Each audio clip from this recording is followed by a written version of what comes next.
দেখেন পরবর্তীতে হচ্ছে আন্ডারস্ট্যান্ডিং রোজ এন্ড কলাম। আমরা এখন দেখব যে রোজ এবং কলাম গুলা কিভাবে ক্রিয়েট করা যায়, রিসার্চ করা যায়, ডিলিট করা যায়। এখন যদি আমরা এখানে দেখি ইনভেন্টরি ম্যানেজমেন্টে, আমরা জানি কি এগুলাকে আমার এক একটা কি এক একটা কলাম, এক একটা কি কলাম। ধরেন আমি কলামে একটা কি দিলাম, কালার দিলাম, এই কালারটা দিলাম, ঠিক আছে। আর এগুলাকে এক একটা আমার রো। এখন রোতে ক্লিক করেন, রোতে ক্লিক করে কালার দিয়ে দেন।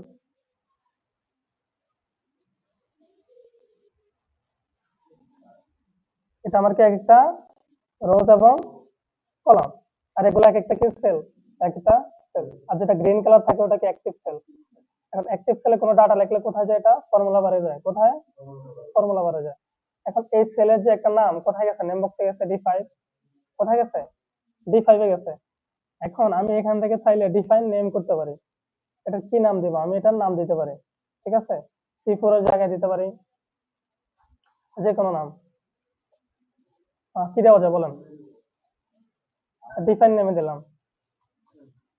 ডিফাইন নেম দিয়ে দিলাম, ওকে। এটা নেবে না, কারণ এটাকে একটা আন্ডারস্কোর দিতে হবে, টেক্সট নেয় না। ওকে দেন। এখন দেখেন এখানে কি C4 দেখাচ্ছে না, কি দেখাচ্ছে? C4।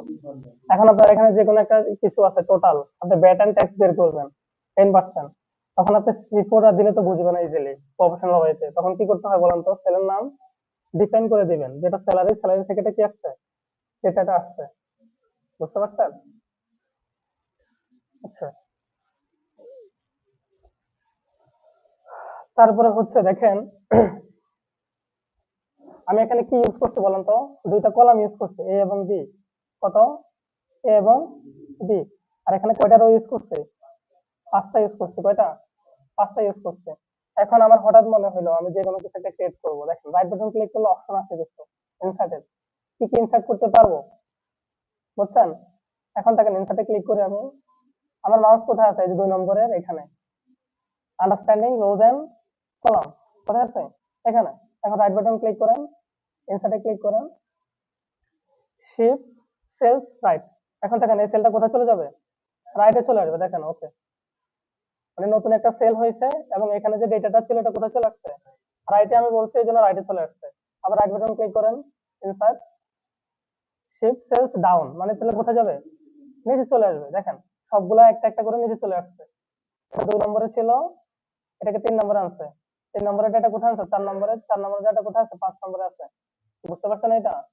এই জিনিসটা আমাদের মাঝে মাঝে কাজে লাগে। হঠাৎ একটা ডেটা মিসিং হয়ে গেছে, একটা স্টুডেন্টের ডাটা মিসিং হয়ে এখানে চলে আসছে, তখন ওই স্টুডেন্টের ডাটা দেওয়ার জন্য যে তুমি সিরিয়াল ওয়াইজ নিচে চলে যাও, আমি ওই ছেলেটার নাম লিখবো, ওকে। তখন এই অপশনে ক্লিক করবেন, কন্ট্রোল জেড দিয়ে আমি পিছনে গেলাম। এইবার রাইট বাটন ক্লিক করলাম, ইনসার্ট। ইনসার্টে কি আছে বলেন দেখেন তো, এন্টার রো, এন্টার কলাম। তাহলে এখান থেকে আমরা কি করতে পারি, নতুন একটা রো নিতে পারি, নতুন একটা কি নিতে পারি, কলাম নিতে পারি। দেখেন এন্টার যদি রো দেই, তারপর কি দিলাম, রো দিলে কি হবে বলেন তো, এই যে যেটা সিলেক্ট করা আছে কত নাম্বার, 3 নম্বর না, এই যে 3 লেখা আছে কিনা, দেখেন এটার উপর আরেকটা কি হবে, খালি একটা রো ক্রিয়েট হয়ে যাবে। দেখেন হয়েছে কিনা, কন্ট্রোল জেড দিলাম। আমার এখন মনে হচ্ছে যে সিরিয়াল এবং টপিক, ঠিক আছে, এই দুইটার মাঝখানে আমি একটা ডেট দিব যে কবে আমি লিখছি জিনিসগুলা, টপিক গুলা। তাহলে কি করতে হয়, রাইট বাটন ক্লিক করেন, ইনসার্ট এন্টার কলাম। তাহলে কোথায় চলে আসছে, এখানে। এখন আমার যেখানে যেখানে কলাম, আমি একটা ডকুমেন্ট কি করলাম, তৈরি করলাম পুরোপুরি। তো অনেকগুলো কলাম আমি ইউজ করছি, ঠিক আছে। রেজাল্ট শিট বিশেষ করে স্টুডেন্ট রেজাল্ট থাকে, তারপরে কি থাকে, বাংলা ইংলিশ, এগুলা অ্যাড করা দরকার হয়। অনেকগুলো কলাম যখন হবে আপনার মাঝখানে একটা কিছু দরকার, তখন এই দুইটার মাঝখানে কি করবেন, একটা কলাম দরকার। তখন এই যে শেষে যেটা আছে কলামটা, শেষের কলামটা ধরবেন, ধরে রাইট বাটন ক্লিক করেন। রাইট বাটন ক্লিক করলে ইনসার্টে চলে যাবেন। ইনসার্ট করার জন্য তখন এই যে শেষে আপনি সিলেক্ট করতে কলাম, ওটার আগে কি হবে, একটা কলাম চলে আসবে। বুঝতে পারছেন? এখন এখানে আপনি ডেট লেখেন, কোনো সমস্যা নেই। এই যে কবে আপনি ক্রিয়েট করছেন, আজকে হচ্ছে 19/12/24, 24। এতটুকু বুঝতে পারছেন রো কিভাবে ক্রিয়েট করতে হয়, আনতে হয়? এখন আরেকটা জিনিস দেখেন। এখন আমি রো আনছি, এখন আমার ডিলেটটা দরকার নেই, হঠাৎ মাথায় আসছে, তখন কি করবো? Right button click, delete. পাইছেন? Right button click, delete. এই যে ডিলেট এখানে অপশন আছে, কি ডিলিট করবেন আপনি? কলাম করবেন, কলাম ডিলিট করে দেন, শেষ। যেখানে আপনার সিলেক্ট করা থাকবে ওইটাই কি হয়ে যাবে আপনার? ডিলিট হয়ে যাবে। এখন আমাদের এখানে আরো কিছু অপশন আছে। কি অপশন আছে? এই যে ক্লিয়ার কন্টেন্ট, আমার এখানে কিছু কন্টেন্ট আছে না, এটা যখন ক্লিয়ার কন্টেন্ট যদি দিই এটা চলে গেছে, দেখছেন? আপনার যদি মনে হয় এটা ইউজ করবেন, এটা ইউজ করা যায়। আবার রাইট বাটন ক্লিক করেন, কুইক অ্যানালিস্ট, এই যে পুরো যে টেবিলটা আছে ওটাকে অ্যানালিস্ট করবে। দেখেন এই যে 1 2 3 4 দিয়ে কি হচ্ছে, এটা ডিজাইন করতেছে সে। এখন আমার যদি নাম্বারিং ডেটাগুলো থাকতো সে কম্পেয়ার করতে পারতো, বুঝতে পারছেন? এইভাবে আমরা ডেটাগুলো কি করতে পারি? ডিজাইন করতে পারি। দেখেন 1 মানে কি, ওই যে মার্কিং এর ক্ষেত্রে তার একদম রেজাল্ট কম, তার কি হয়? রেড কালার, মানে ফেলের অবস্থা আছে, আর যার ভালো তার হচ্ছে গ্রিন কালার। এরকম জিনিসগুলো আমরা সামনে আরো দেখবো। আরো কিছু অপশন আছে আমাদের, ফিল্টারিং, ঠিক আছে? আমরা ফিল্টার করতে পারবো। ধরেন আমি খুঁজে বের করবো 100 ডাটার মধ্যে যে কোনো একটা খুঁজে বের করলাম। শর্টিং, শর্টিং কিভাবে করতে পারি? এবিসিডি দিয়ে শর্টিং করে না, এ টু জেড।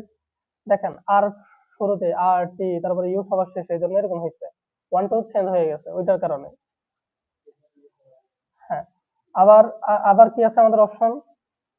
এই যে ইনসার্ট, কমেন্ট আমরা ইনসার্ট করতে পারি। ফরম্যাট সেলস, এই যে সেলস এর যে কালার গুলো আমরা চেঞ্জ করতে পারি এখানে। এই ধরেন আমি একটু গ্রিন কালার দিলাম, এই যে অরেঞ্জের মধ্যে, এটা আমার দরকার নেই, ওকে দেন। চলে আসছে কিনা? সেলস এর কালারটা আমি কি করলাম? চেঞ্জ করে দিলাম।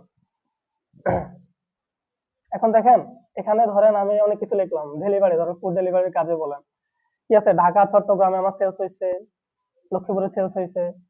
আমি নিচে এখানে আবার বারবার লিখতে চাচ্ছি না, তখন এখানে রাইট বাটন ক্লিক করে এই যে pick from drop down list, মানে আমি অনেক উপরে একটা জিনিস লিখছি, ওটার স্পেলিং আমি জানি না, তখন এই যে উপরে যে জিনিসগুলো আছে এগুলো কি এখানে চলে আসছে। আপনি এখানে লেখেন যে আন্ডারস্ট্যান্ডিং রোজ এন্ড কলাম, এটা চলে আসছে, বুঝতে পারছেন? আবার এখানে দিলে তো হয় না, যে একটু নিচে যদি আপনি দেন পিক আপ ফ্রম, দেখেন একটাও সাজেস্ট করতেছে না, কারণ ও ওখানে দেখতেছে যে ওর মতো কিছু সিমিলার জিনিস আছে, বুঝতে পারছেন? তখন যে ড্রপ ডাউন গুলো আমরা কি করতে পারি? কাজ করতে পারি।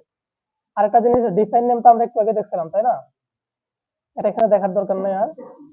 ডিফাইন নেম কয়েক ভাবে করা যায়, এখান থেকে করা যায়, ফর্মুলা থেকে করা যায়। এই যে ডিফাইন নেম, আপনি আপনার মন মতো কি নাম দিতে পারেন সেলের, এগুলো আমরা দেখবো সামনে আরো। হাইপার লিঙ্ক, আমি এই সেলের মধ্যে যে কোনো একটা হাইপার লিঙ্ক দিতে পারি, যে কোনো একটা ফাইল দেখাইতে পারি, ওখানে ক্লিক করলে কি ওই ফাইলটা দেখাবে।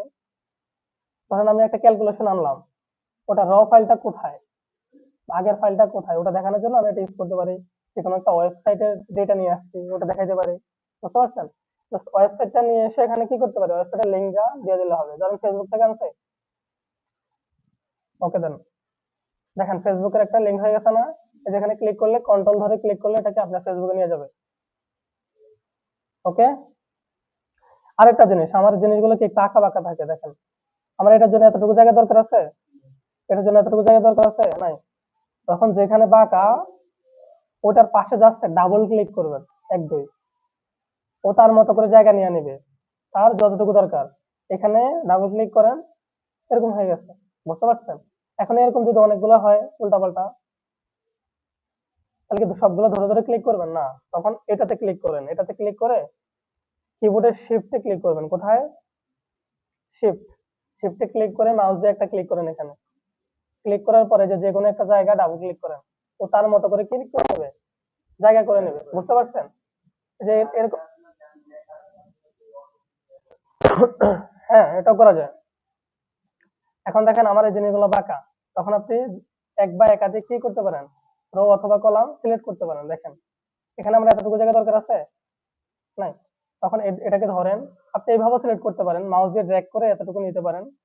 আদারওয়াইজ আপনি এখানে ক্লিক করেন, শিফট ধরে এখানে একটা ক্লিক করেন, এবিসি পর্যন্ত কলাম সিলেক্ট হয়ে গেছে। আমি জাস্ট যে কোনো একটা জায়গা ডাবল ক্লিক করি, এখানে এখানে অথবা এখানে, দুইটা দাগের মাঝখানে ডাবল ক্লিক করলাম, দেখছেন? সে তার প্রয়োজন অনুযায়ী কি করছে? জায়গাটা নিয়ে নিচ্ছে। এই ছিল আমাদের আজকের টপিক। কারো কোনো